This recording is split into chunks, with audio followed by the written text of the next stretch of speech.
Kosiya's voice slid out of the darkness like a wound opening. Why did you walk away without telling me? Zora froze. I didn't think I needed to, she whispered. He stepped closer. His scent was sharp, wrong. You belong to me now. Every move you make, I should know it. Zora swallowed hard. You're scaring me. His smile widened, pleased. Good. Fear keeps a woman close to a man. This isn't love. He laughed softly, with the kind of laugh that makes bones feel cold. Love. He shook his head slowly. My sweet Zora. Love is too small a word. I worship you. I breathe you. I would burn the world for you. Then his eyes darkened. And I will not let anyone, not Nuru, not your mother, not this entire village, take you away from me. Zora stepped back again. The night felt thinner, as if the darkness itself was listening. If someone had told Zora that one day she would beg to escape the kind of love she once prayed for, she would have laughed. All her life, she believed the greatest blessing a woman could receive was a man who would worship her endlessly, without question. When the gods finally answered her prayer, they answered it too loudly. Zora once dreamed of a man who would adore her, serve her, worship every breath she took. But when that dream became reality, it turned into the kind of nightmare that makes a woman fear love forever, because some prayers are better left unanswered. In the quiet village of Lunora, surrounded by hills that looked like folded green blankets, lived a young woman named Zora. Her beauty could silence a noisy market. Her eyes were soft like evening rain. Her smile warmed people like early sunlight. Her walk carried a grace that made strangers turn and whisper, "Who is she?" Naturally, men noticed her. There was Jobir, the boastful hunter who claimed he killed a wild deer because Zora walked near the forest. There was Rashad, the wealthy trader's son who promised her gold and foreign fabrics. There was Imran, the drummer who dedicated melodies to her. There was Salif, the warrior who swore to build her a palace. Many men. Some sincere. Some selfish. All drawn to her beauty. Yet Zora said no to all of them, not because they were bad men, but because their love felt ordinary. Zora wanted something extraordinary. Something intense. Something that would make her feel like the center of the universe. She didn't want to be loved. She wanted to be worshipped. Every night, she whispered the same prayer. God, send me a man who sees me as a goddess. A man who breathes me, dreams me, lives for me.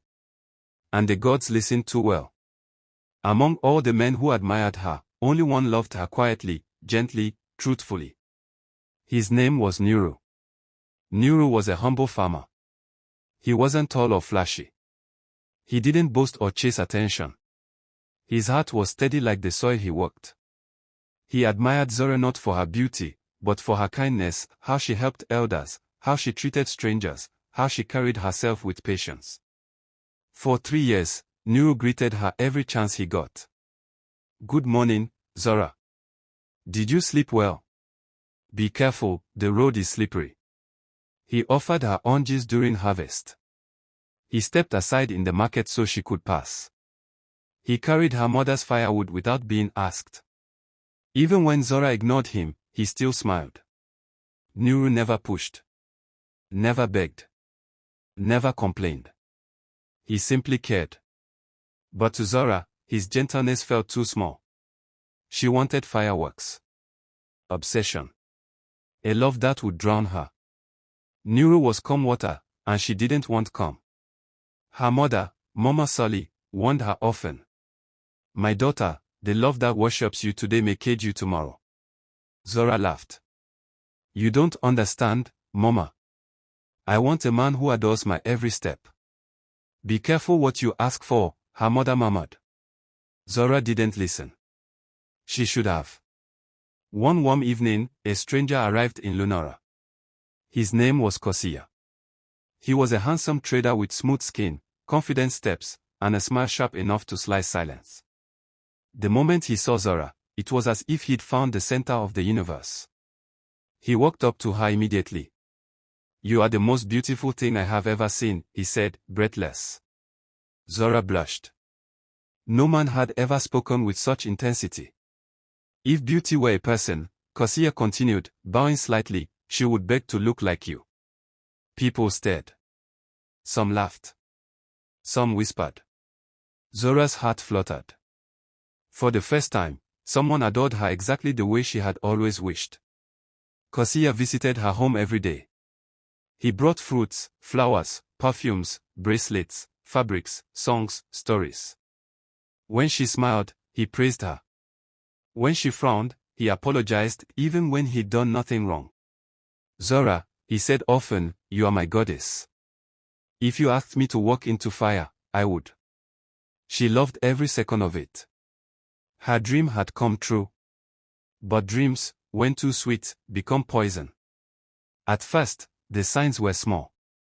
When men greeted Zora in the market, Kosia's jaw tightened. When Nuru waved from a distance, Kosia's eyes darkened. When she spoke to any man too long, Kosia appeared instantly, arm around her shoulder. Why must you talk to him? He whispered. Am I not enough? Zora laughed it off. He's just protective, she told her mother. Mama Sully frowned. Protection stands beside you. Possession stands in front of you. Zora ignored her. That was her first mistake. Soon, the worship became suffocating. Kosia followed her everywhere. To the stream. To the market. To her friends' homes. He waited outside like a guard. He bought her things she never asked for. When she said, Kosia, this is too much, he replied. You deserve everything. And I deserve you. Then he started making rules. Don't walk alone. Don't talk to Nuru again. Don't wear that, men will stare. Don't leave without telling me. Zora joked, are you my husband? His eyes hardened. I am your destiny. Another warning. Ignored. One afternoon, Nuru gathered courage. Zora, he said gently, this man doesn't love you. He wants to control you. She snapped. Are you jealous? I would never hurt you, Nuru said quietly. But he worships you too loudly. She turned away. This is the love I prayed for, she said. You wouldn't understand. Nuru walked home heartbroken, but he kept watching from afar. Kosia grew unpredictable. If Zora laughed too loudly, he accused her of laughing for another man. If she wore new fabric, he demanded to know who she wanted attention from. One night, Zora woke to see him standing outside her window, watching her sleep. Kosia, she gasped. What are you doing? He smiled. I dreamed someone wanted to steal you. I had to make sure you were still mine. Her blood ran cold. That night, she couldn't sleep. The dream had become a nightmare. Terrified, Zora went to her mother. Mama, she whispered, trembling. I feel trapped. Her mother hugged her tightly. Love should give you wings, not chains. A shadow moved behind the hut. Kosia had followed her. So this is where you ran to, he said calmly, too calmly. You are standing between a man and his goddess, he told Mama Sully. Zora belongs to no one, her mother replied. Kosia's face twitched. Something wild flashed in his eyes. Zora ran. She ran straight to Nuru. Musa, help me. Without a word, Nuru gathered trusted villagers. They hid Zora and stood guard, planning to involve the elders at dawn. But Kosia was already near. At midnight, he stormed the village square. If I cannot have you, he shouted, no one will. Nuru stepped forward. Leave her alone. Kosia laughed wildly. She asked for worship, and I gave it. Zora stepped out, shaking. This is not love. His face collapsed into madness. The villagers restrained him. The elders took him away to get help. Zora cried, not because she loved him, but because she nearly lost herself. The next morning, Nuru brought her water. You were right, she said. I only wanted you safe, he replied. Zora lowered her head. I ignored real love, searching for worship. Nuru touched her hand gently. Worship is fear.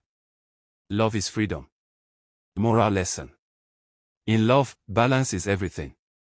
Too little attention breaks the heart. Too much attention breaks the spirit. A person who worships you will try to own you. A person who loves you will let you breathe. Be careful what kind of love you pray for. Because some prayers come as blessings. And others come as warnings. Thanks for watching. Please like, share and subscribe.